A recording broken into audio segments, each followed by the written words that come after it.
Welcome to Heroes and Droids, your guide to TV shows and movies about superheroes, sci-fi, Disney, and action. From Marvel to DC, from Star Wars to Star Trek, from James Bond to the Fast and the Furious, we will review theatrical films and streaming delights you care about most. Tonight, we are reviewing The Mandalorian, Season 2, Episode 3, titled The Heiress. More of the child, or Baby Yoda. Lovey-dovey goodness. Yes. Don't we all love the child? Let's all say that in unison. Din Jr. Yes. So what we're going to do here tonight is we're gonna circle around. We're gonna give our first impressions and we're gonna yak about it. During the yak about it, we're gonna get into spoilers. So just head up, we are going to get into the spoilers if you haven't seen it, and then we'll wrap things up with our final thoughts, our score, and our favorite scene, which is fun, cool stuff. You want to wait for that? All right, let me introduce the crew. Starting off with the one and only Slotman. Chris, how you doing, bud? I'm great. Better than the people that at the ports are doing. Or on that one cruiser thing. Who's that with you there, bud? You got a guest there on your mic there. That is Ahsoka Tano. Yes. Well, you didn't get the memo. We all have our Yodas up. My Yoda's in the other room. Sorry. All right. Well, yeah, I've heard that before too. He's eating eggs. He's eating eggs. All right. Also joining us is the one and only award-winning filmmaker Christopher G. Moore. He is uber Star Wars fan, and he's got his Yoda hanging out behind him. and a huge fan of a character named Koska Reeves. Oh, you like the new? Can't wait to get a doll of her, if you know what I mean. No. This was a family show. You didn't say No, hey, I just said I didn't. You're the one that thought it. I was just saying it. You led me down that direction. All right. Also joining us is podcasting rockstar and international cosplay queen, Vanessa Thompson, with her Yoda, baby Yoda. How you doing? Y'all, I've drank the Kool-Aid. Okay. Baby Yoda hat. Baby Yoda shirt.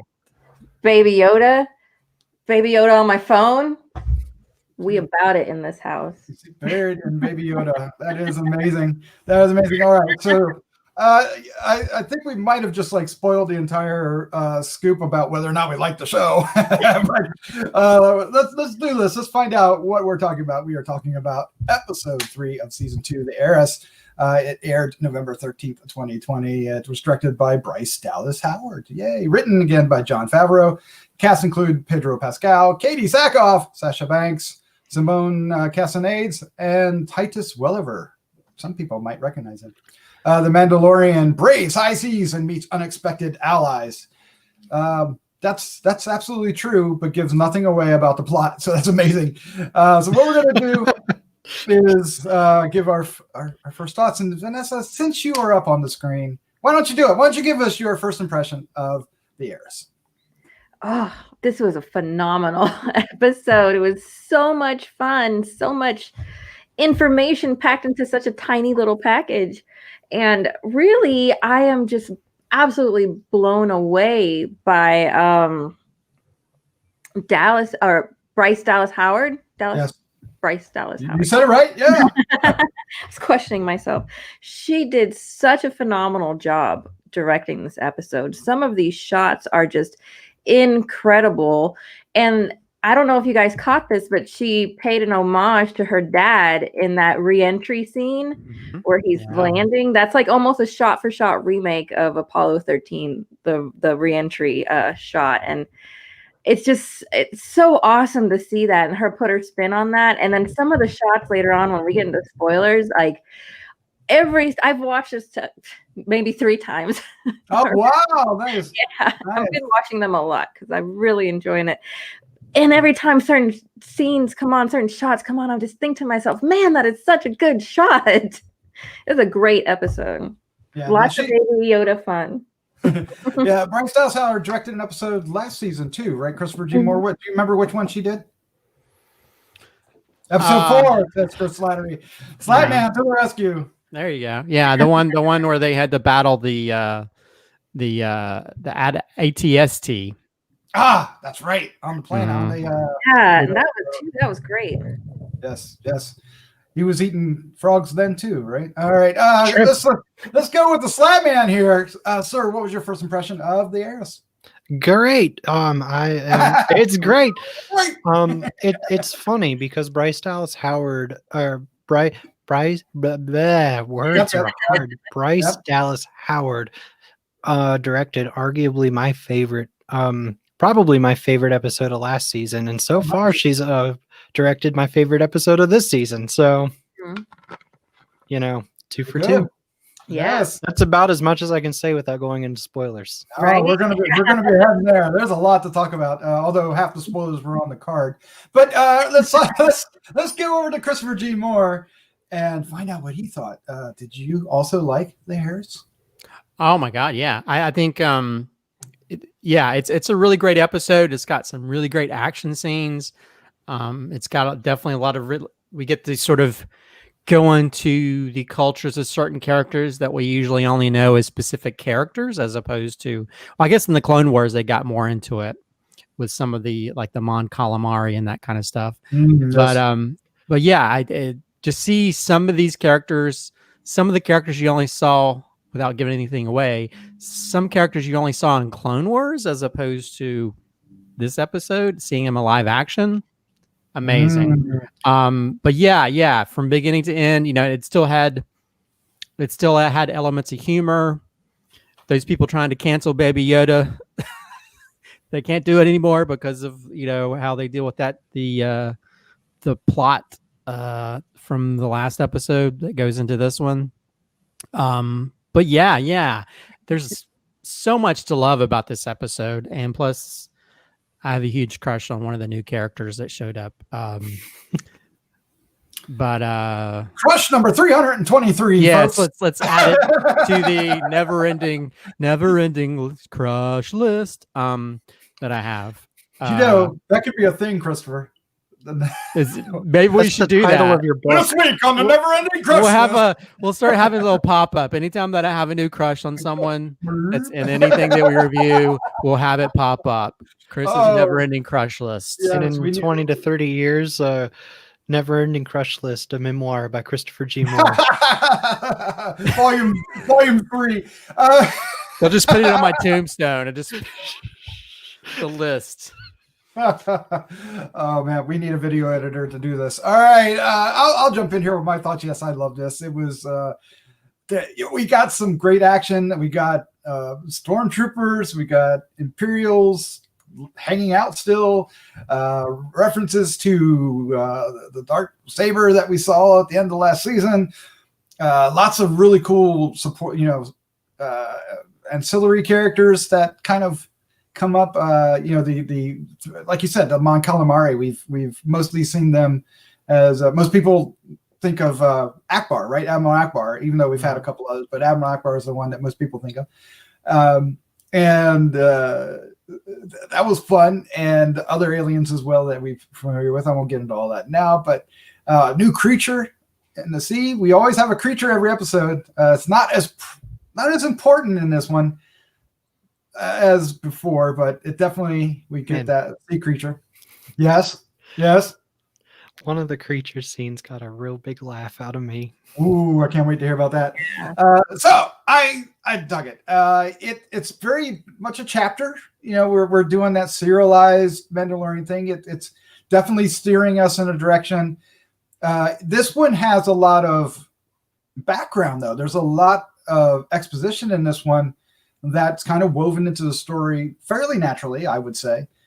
Given the circumstances, the conversations all felt natural and exposing the things we want. So I'm not complaining about that. Sometimes I do complain about exposition, but here it all worked. It all led. There's a great moment and a lot of cool action, a lot of cool sets, and a lot of cool, Baby Yoda. So let's dive into this. And now we're going to jump into spoilers. If you're watching this, you most likely saw it, so you're not worried about this. But we got to talk about things. All right, Slapman, I'm gonna throw this at you first because you've been watching the animated series far longer than the rest of us have, and you are very familiar with Bo-Katan, who appears in this live action. for the first time. Is this the first time we've gotten a live action character animated character as live action? Technically, Jar Jar. Well, that went the other way, right? No, I was making a CGI joke. I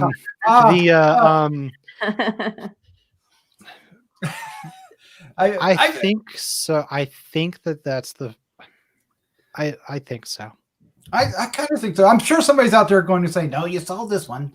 And no, wait, wasn't Boba Fett technically a cartoon in the Christmas special, or was he? Yeah, that's when he first showed up, and then they put him in Empire. So he was a cartoon first. So no, that's not the first. All right. Yeah, I've been schooled. All right, but this one is a little is fairly significant, is it not? Very. There's a lot to unpack from this. One, it means that Moff Gideon did not kill Bo-Katan to get the Darksaber, which is what a lot of people were worried about. Two, it means that a lot of the other animated characters that are supposed to be in this show, they're probably going to be done just as well as Bo-Katan was. Yes. And that also brings us to the fact that the transition from animated to live action was perfect. It helps that she has the exact same voice because it's the exact same actress.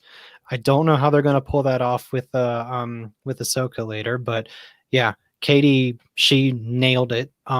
They made her look like Bo-Katan from my God. I don't know if they modeled Bo in the animated series off of Katie or if they just happened to get really lucky and Katie just kind of fit the mold that Bo already had. But the transition was perfect. And then the way they choreographed everything that she does was spot on to how she acted, how she fought, how she did everything in the animated series. It was a seamless transition, and yeah, the mad props to everybody involved with the show because they nailed it. They sure did. That's a great moment, is it not, Christopher G. Moore, when they come flying down on the ship to save Mando from the sea creature?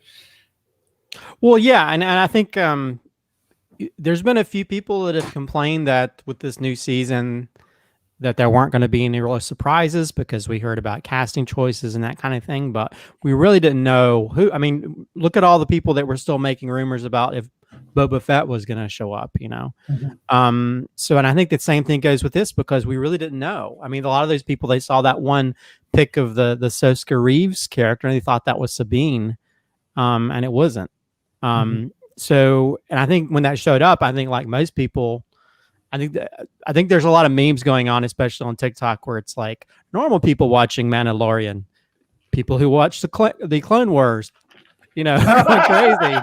And I mean, for those that even had it, for me, like even have an ancillary knowledge of certain characters, you know, because we did the review of that last season of Clone Wars. I mean, I was like, oh my God. It was pretty badass. And then, you know, for them to even reveal that the people that saved Mando were actually Death Watch people because they actually see it on the side of the armor, the Death Watch symbol. So and then it also just brings into light, like it makes me kind of wonder if at some point maybe Mando might start taking his helmet off or find some reason to do that. So you bring up a good point about that. And I wanted to bring that exact thing up in this discussion because a lot of the rumors right now are the group that he was brought up by and stuff. It was a staged attack on his home planet by Death Watch because it's been proven that that they will go and stage attacks in order to make themselves look better.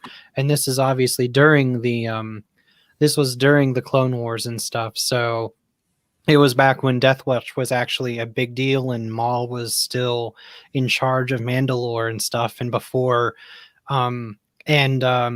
and it was after Bo-Katan split off and her forces, which we only see a couple of them here, but her faction of the Mandalorian fighters split off from Death Watch, who were the majority like of the fighters.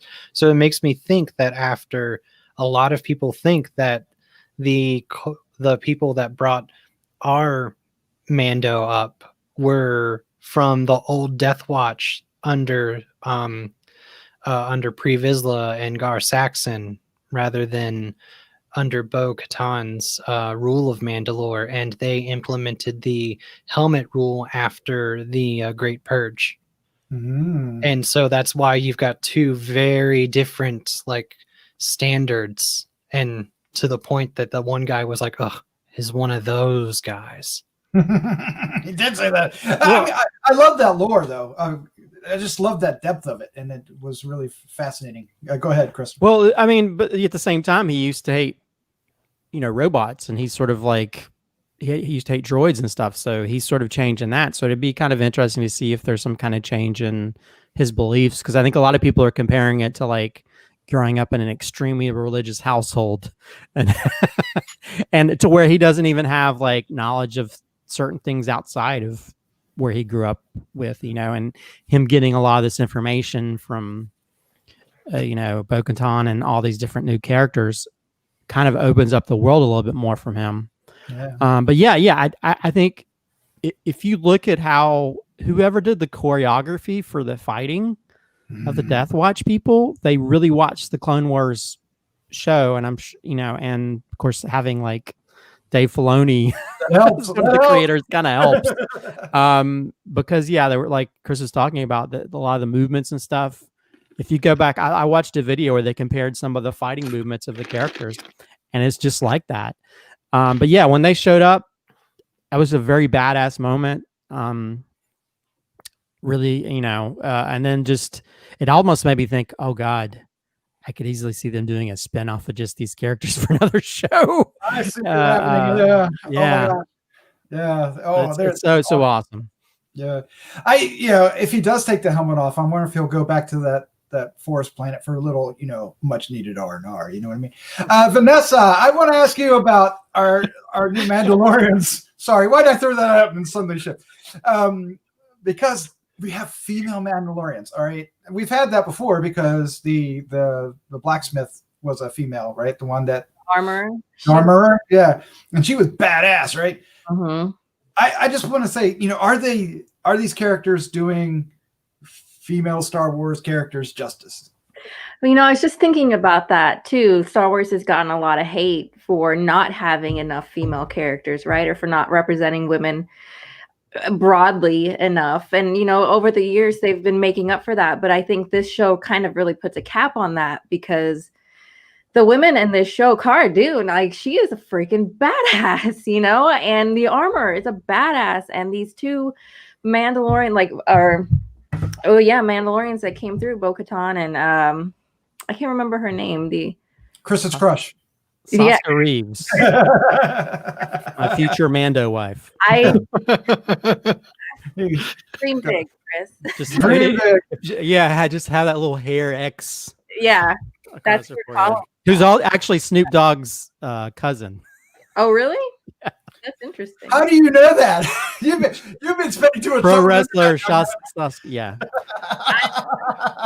Yeah, somebody was telling. I was like, I know it's. Let me stop. Say something really rude. But yeah. Anyway, go ahead, Vanessa. I was going to say that those two kind of outshine the guy so much, right? He's basically a third wheel in that group of three there. And it was badass when they came and they landed and they saved him, because I did not expect that at all. I haven't watched the Clone Wars at all, and this is really inspiring me to do that, to get more into it, because it's really good. Do it.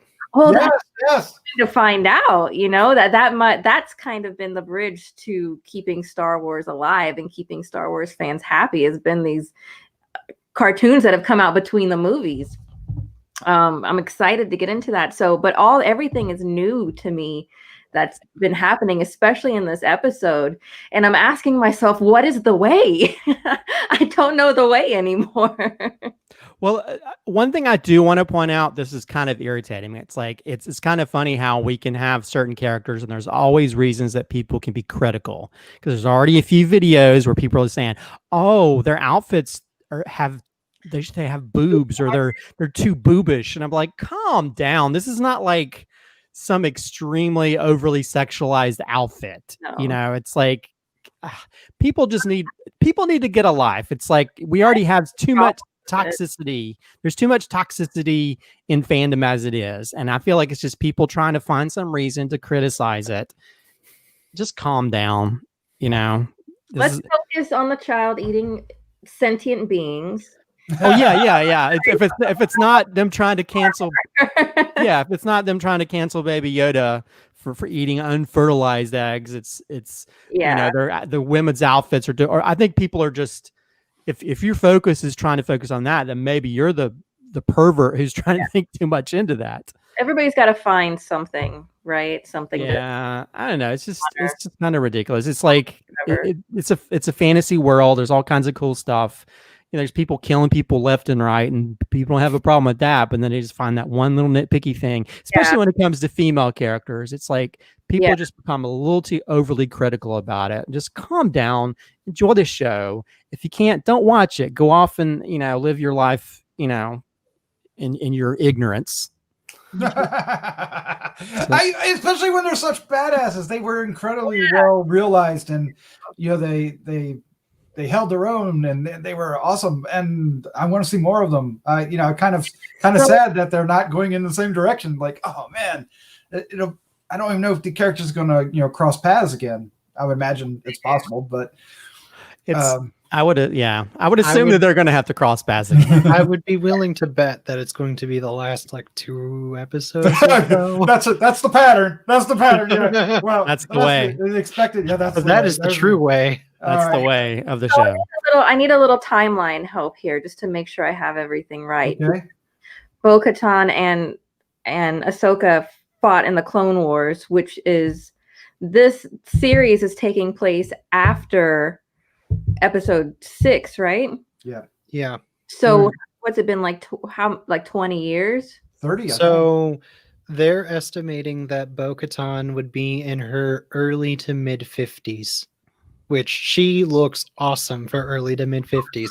But it's also worth mentioning, and a lot of people have mentioned this, that just because they're human doesn't mean that they have the same lifespan as we do on Earth. So they could age differently. But yeah, she'd be about 50-ish. Okay. And that is something else I was reading about too, about how Star Wars can be ageist in a way, because like they talk about all these old characters, but really they're only like 50 years old. But in my mind, that kind of makes sense, because this is a hard life, right? You don't really ever see people or characters that are that old anyways, unless their species lives longer than that. But like Baby Yoda, or unless they can revive themselves. Right. Yeah. So it makes sense that humanoid type characters really wouldn't live that long past 50, 60 years old, especially if they've been fighting their entire lives. Yeah. There wasn't too many Obi-Wan Kenobis running around, was there? Oh man. Plus, I'd imagine having 2 sons beating on you all the time would increase aging. Oh man, the SPF level is probably 2,000. Yeah. Oh my god. All right, so we mentioned Deadwood a lot last episode, and we can mention it again, right? Mm-hmm. Because Titus, who plays the Imperial leader on the ship, I don't know exactly what his. What is he? He's an Imperial captain. He's just a captain, Titus Welliver. He was also on Deadwood as Silas Adams. Of course, he was on Lost as well, and he's in other things that people probably know. Sons of Anarchy, for one thing. Sons of Anarchy, rather. I think I'm mispronouncing that. And then Bosch is this show right now. So, yeah, I think he's really great in this. He's just so cold and authoritative that he's perfect for that role. It's such a small role though for him. You'd think that he'd be recurring, but nope, not this one. Not this guy. The guy before him was awesome. What's that? Shut the doors. Which doors? All of them. Shut all the doors. Yes. We've locked him in the control room. You locked him in the what? The what? Yeah, there's like, I think that's what I love about this.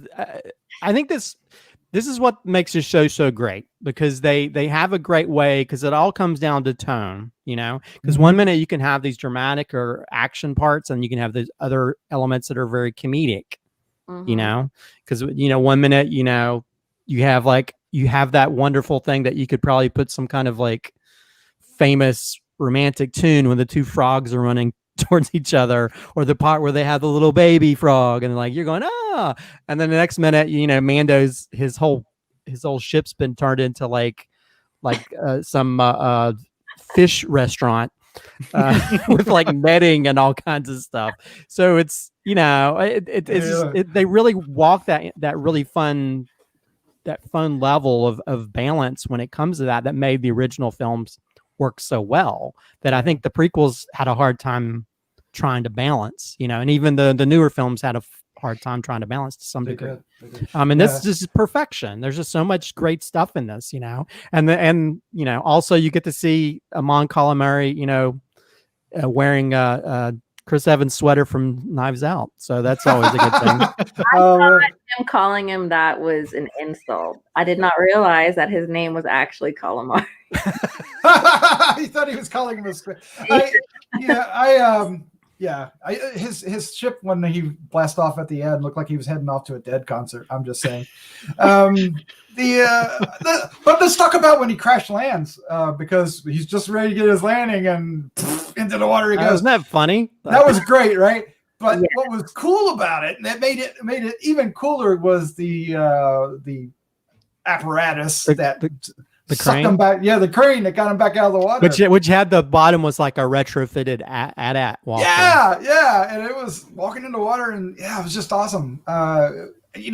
You wonder if it was retrofitted, or if they just had versions of that. Well, from what I understand, the original AT-ATs, the idea came from like those things that load trailers onto like ships and stuff. Mm-hmm. So it was actually a crane apparatus is what they use as inspiration for the AT-AT walker to begin with. So it's kind of interesting that they sort of made something that was retrofitted. And it also makes kind of sense because, the last time, one of the episodes that the what's her name that directed it from last season had the ATSD, so now she had their version of that in this one. Oh wow, that's another thing. Yes, callback.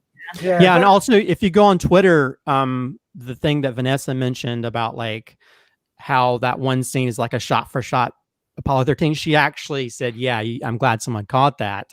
They actually mentioned that somebody's tweet about it, where they showed it side by side of when that ship's entering the atmosphere and all that stuff. Mm-hmm.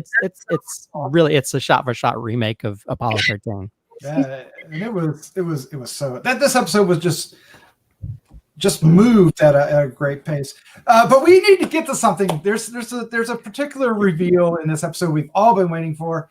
It's just a name. It's one sentence, but we get confirmation about Ahsoka. Slatman, I would imagine, given your guest there on your mic, that you were incredibly happy to hear that line, right? I was incredibly happy to hear that she is alive and we're not getting a flashback with her or something as someone's telling a grand story. Well, supposedly she's alive. According to Bo, she's alive. She better be, right? And this is like, obviously the reveal of Bo-Katan, but Christopher G. Moore, you were talking about, fans of the Clone Wars were like, this was one of those moments, right? When they hear this finally. Oh yeah, I mean, it will again. That character is the lifeblood of Clone Wars. It's the main reason a lot of people got into it, because everybody cared about that character. I know a lot of people, a lot of my friends who are huge Star Wars fans that are a big fan of that. I had a close friend who just moved. A friend of mine that was in a cosplay group I was in many years ago who moved to California, and she cosplays as that character. So yeah, there's a huge love for that. I think that's the reason I think that series ran so long, and that's the reason that last scene in the recent Clone Wars worked so well is because of her relationship between her and Anakin, Mhm. you know, and Ashley Eckstein, is that the name of the woman? Eckstein, yeah. Who started the whole Star Wars female clothing line and stuff. She's become a big integral part of it. So, so for that character to finally show up in a live action thing, because there was kind of rumors that, would this character show up in like, the newer films or whatever? Because I think one of the ships from Rebels shows up in Skywalker. Yeah. What's the name of that ship, Slatman? You can think about it and come back. But I think seeing the Death Watch, seeing those characters and how they really did a great job of everything from the owl thing on the helmet, all the things that really looked really great in the animated series to make it sort of come to live action. Now this makes me really excited to see, see that character in the flesh and in the series. Now, I'm sure some people, it'll be interesting to see voice wise what she goes with if she tries to do a little bit more of the Ashley version of it. But I know that she was really championing for that role. So she's into it. So, but yeah, I'm really psyched to see what they do with that, because go ahead and say who she is. I forgot the name. Rosario Dawson. Yeah. The ship is the Ghost, by the way. I've seen half of the first season of Rebels. I need to catch up. It was so good. I heard some gossip that there's potential she won't be orange, that they might not make her orange. Do you think that'll happen? I don't think that'll happen. Considering how faithful they were to Bo, Right?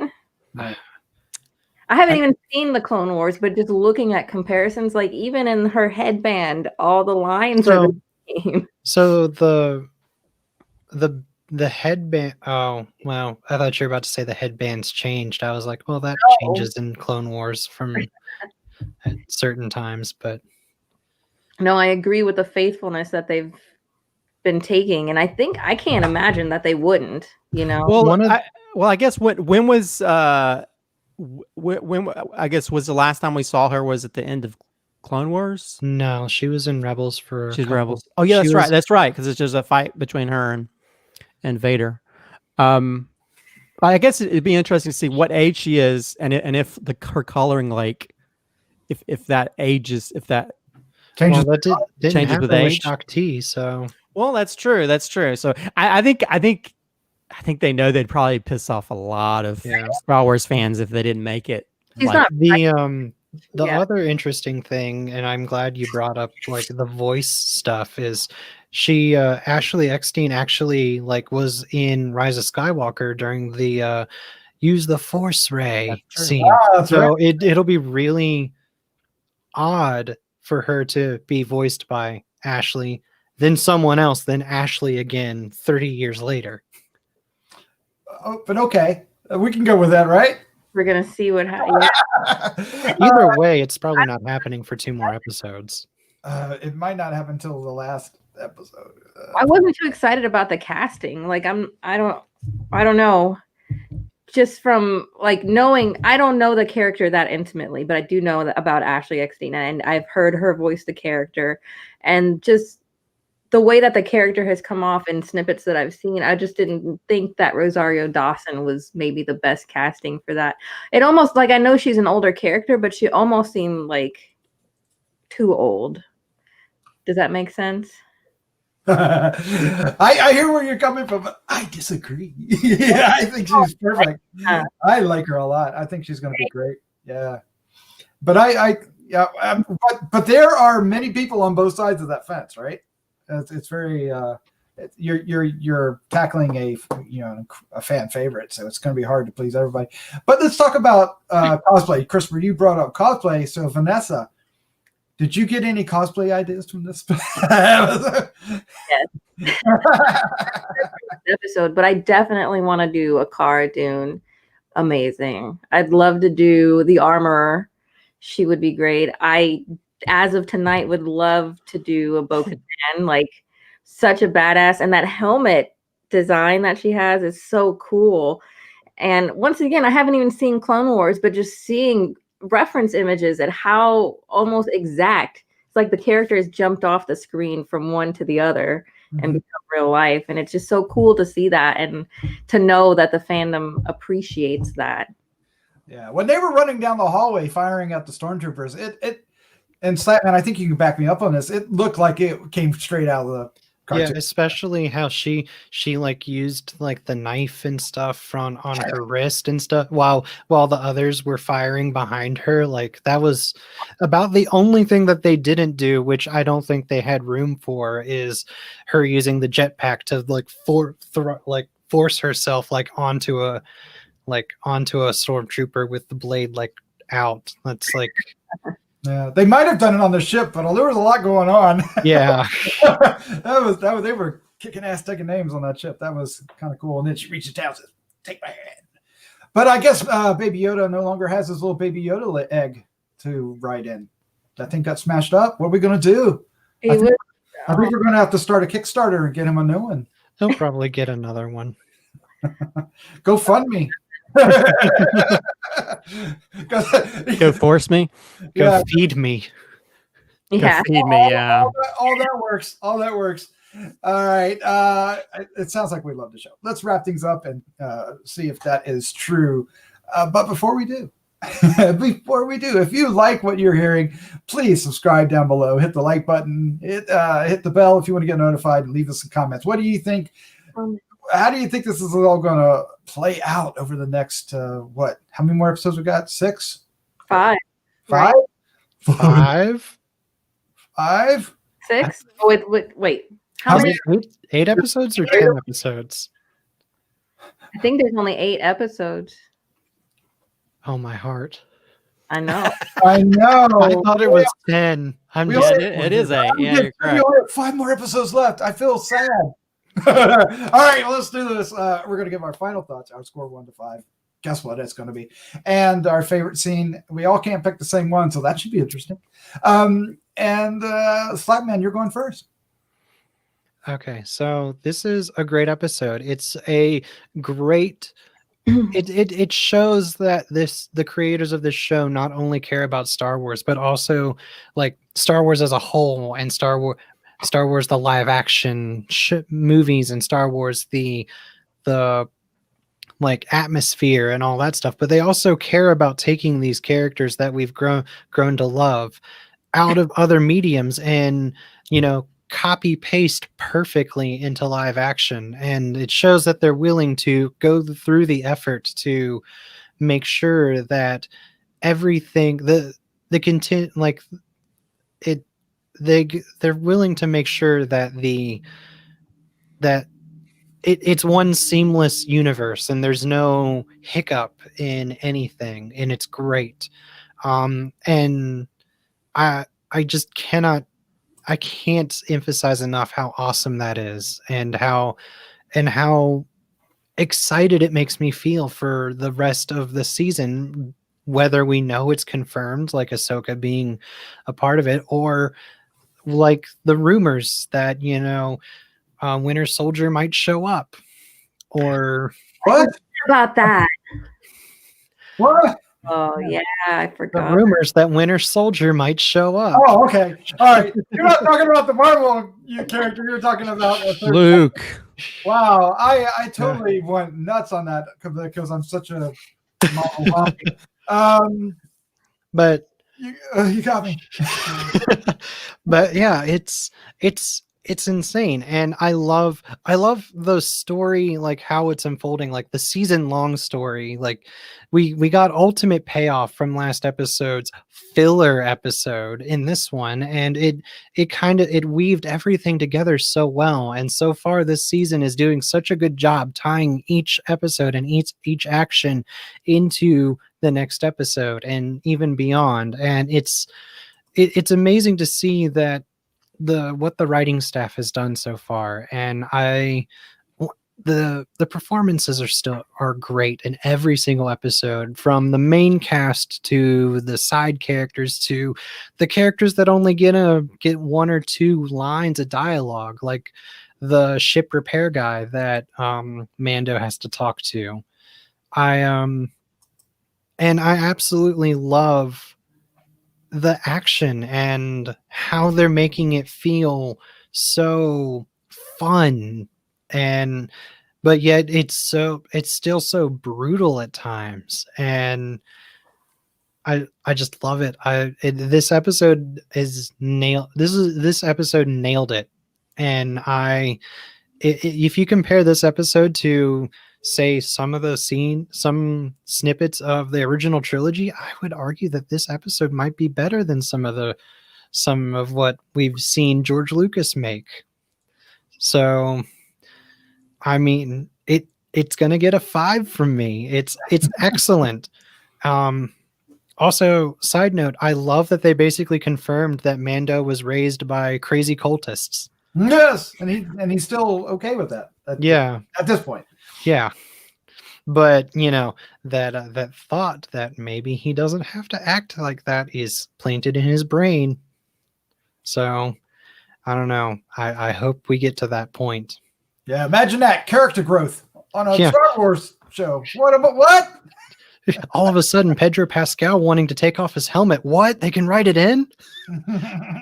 Oh, but yeah, it's excellent. I love it. 5. And my favorite scene might actually be the scene in the bar when he's talking to the guy, the waiter or the bartender or whatever he was, about how to find the other Mandalorians, and Baby Yoda gets this bowl of soup, and then the freaking squid attacks him, and Mando's response is just, "Don't play with your food." It was good. It was good. I like that scene. There was a lot going on in that scene. I just don't know why the Mon Calamari just didn't say, "It's a trap."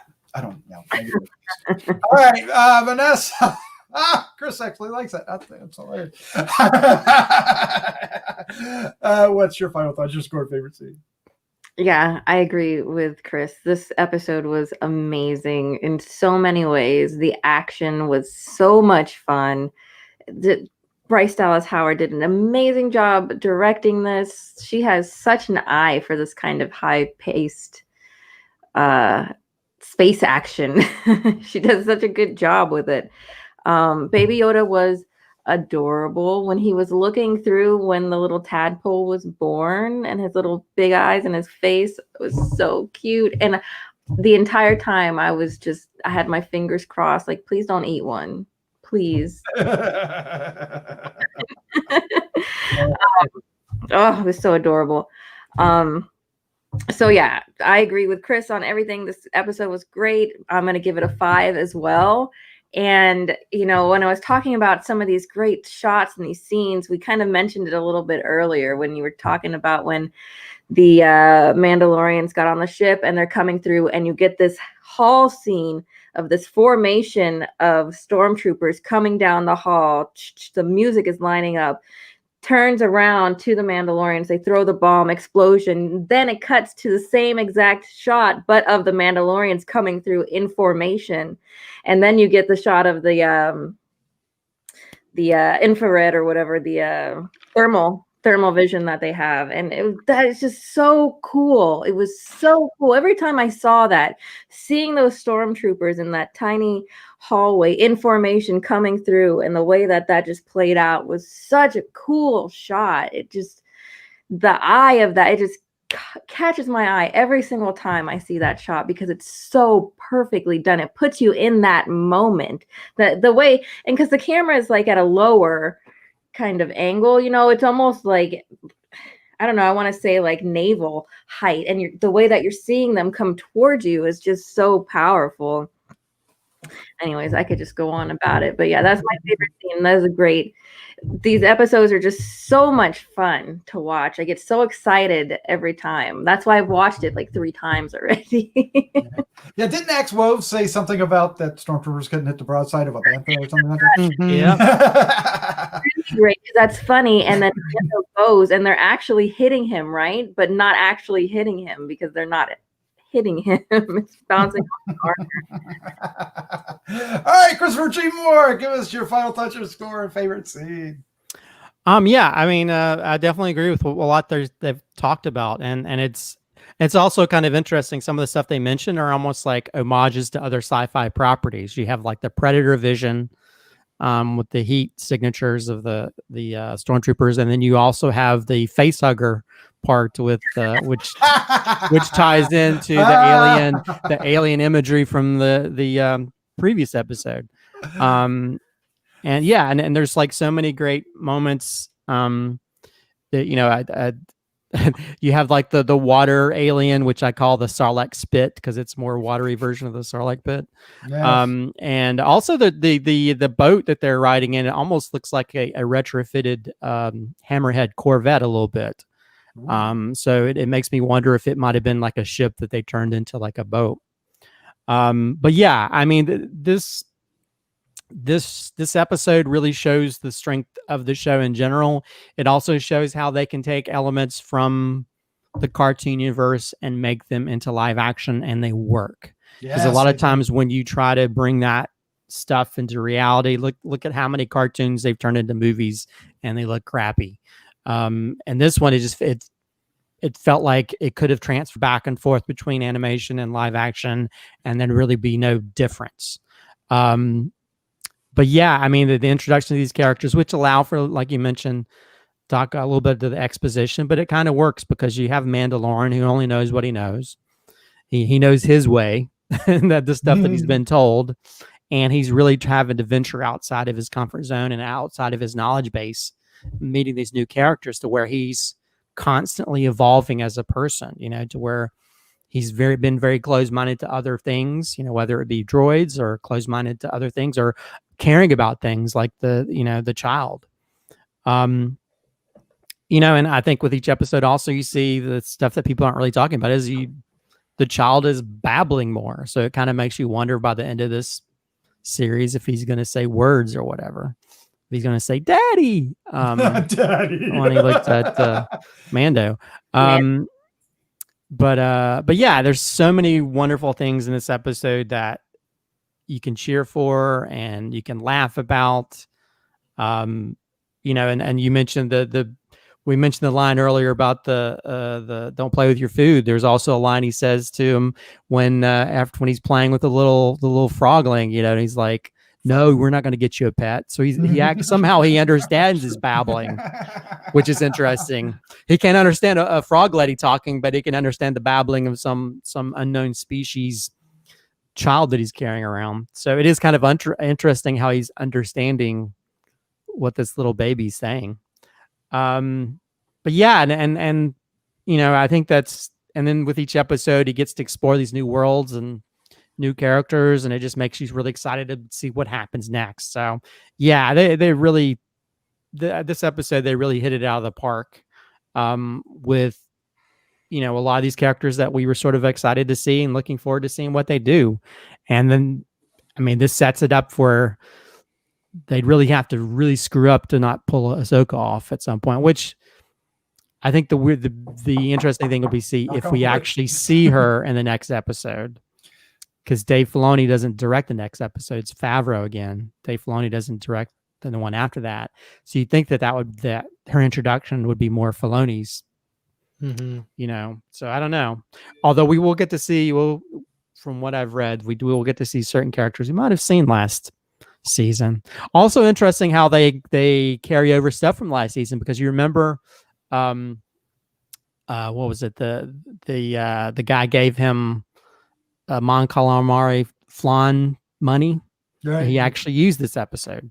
Yeah, because he said something to him. Yeah, he's like, where am I going to use this? And you never know when you might have to use it. So yeah. 5 out of 5. It's just wonderful. And if they ever want to do a spinoff with just Soska Reeves, I want to be the creator of that show so I can work with her. But as for favorite scene, I'll probably steal when the Death Watch shows up on the ship, because that scene's a very first of all, we all care about the child. So, you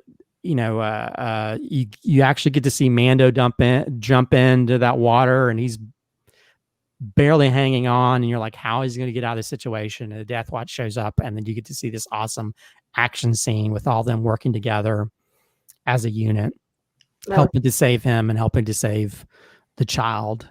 And I mean, some of it you don't even see. I love this scene where you just see the laser bolts happening underwater.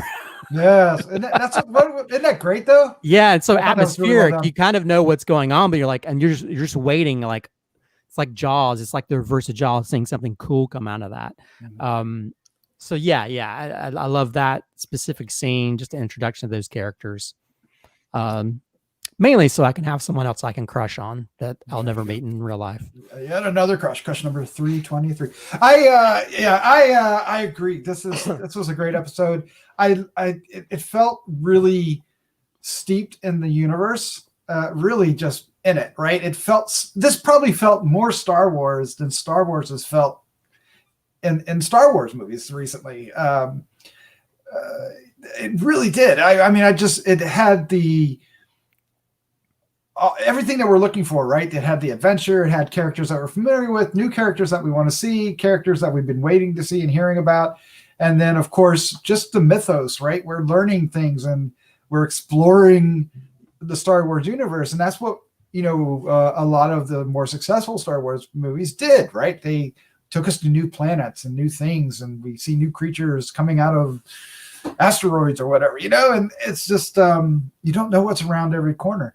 And I really dig it. I thought this was well written and well executed. I love the new cast, and when they split up at the end and they go their own ways, I'm kind of I'm sad by that. And it's like, no, we're not done with these characters. Let them stay together for a bit. We want more of these characters. But we know from experience from the past one that it's very likely that they're going to come back around. We'll see if this becomes a, what is it? 2's a coincidence, 3's a pattern. So I guess we can't really know this season or not if they are really doing it. But I'm gonna, in interest of time, I'm just gonna say I loved it. I'm gonna give it a 5 as well. This really was a wonderful episode. It still feels a little episodic, but at the same time, this really gave our characters some growth. There were some great lines. There was great stuff happening, and great show. I need to watch it more times like you, Vanessa. What, 3? I have to squeeze in a couple hours. 4? Oh, wow. First season already. Like, I've watched the first 3 episodes probably 3 times. Wow. Nice. My favorite scene, Chris took it. If it's not that, it's going to be everything that happened inside the cockpit of the Imperial ship with Titus as the captain, and the way those two guys flying it we're like, what are we going to do, man? There's nowhere we can go. What's going on here? And they're like, the reaction was so interesting and fun. And of course he knew he was so stiff-lipped, right? And so Imperial, right? He was definitely in it, right? And of course we see Grandma, not Tarkin, what's his name? Gideon, thank you. Grandma Gideon again, or Moff Gideon. I don't think he's a grand yet, but I'm sure he's heading that way. Right. We get all that, and that's I don't know. And then when he takes that ship and goes, or he shoots the 2 guys, just everything that happened in there. I live the Empire. Yes. I just thought it was just perfect character, and even my favorite line though from him had to be when they announced where they were and they had him locked in the in the control panel in the control room, and he's like, where? and it's just, that was a great setup. What a great setup. This guy's a natural straight man. I also love the part where the Imperial officer's like, there's 10 people in here, and they scan it like there's only 4. So the Imperial officers are lying. They're like, I know, they're like trying to CYA. They don't know how to hide. I don't think they're standing out in the open. It's like, dude, there's boxes and walls everywhere. Hide, you shits. to that scene where Gideon's like, you know what to do. Yes. Is so like Nazi Germany, right? You felt like Yes. looking at the German army, especially when he just immediately, no hesitation, shot him and was going to sink the ship. I was like, that is such a drawing clear lines to that type of war and army and mentality, you know. Well, instead of a poison caplet, it was like the little electric thing. Yeah, wasn't that cool? Which actually, it was the same kind of electricity that goes through Darth Vader, in the the original trilogy. Where you can see like the skull and stuff. Is that something that's in the Clone Wars, or is that something they created for the show, Chris? I've never seen it. Okay, I just for me, I was like, that's such a cool concept. It sounds like a very Empire. It does, doesn't it? Yeah. I mean, it's especially now when they're kind of, underground a little bit, right? Because they were defeated. And so apparently not as well as we had hoped, right? So fun stuff. All right. We've gone incredibly long. I think we've gone longer than the episode itself. I thank you for hanging out with us to talk about this. This was exciting that we talked about it for so long. And I feel like I could talk about it for another hour. Yes. But we do have to stop here. So Vanessa, Slatman, Christopher, thank you so much for joining me. I can't wait for next week. It's a pleasure. Me too. Always awesome talking about Star Wars. And I think Carl Weathers directs the next episode. I wonder who's gonna be in it. I know, that's what I'm thinking.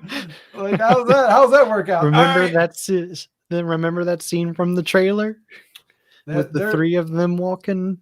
They got posters. We know they're coming. It's not a secret. We'll get to see Vanessa's one of her favorite characters, possibly. Who's that? She mentioned the one she's going to cosplay. Cara Dune. Yes, Cara Dune. Yes. Oh, please. I love her. Yes. All right, guys. With that, let's say good night. Good night. Good night. It's a trap.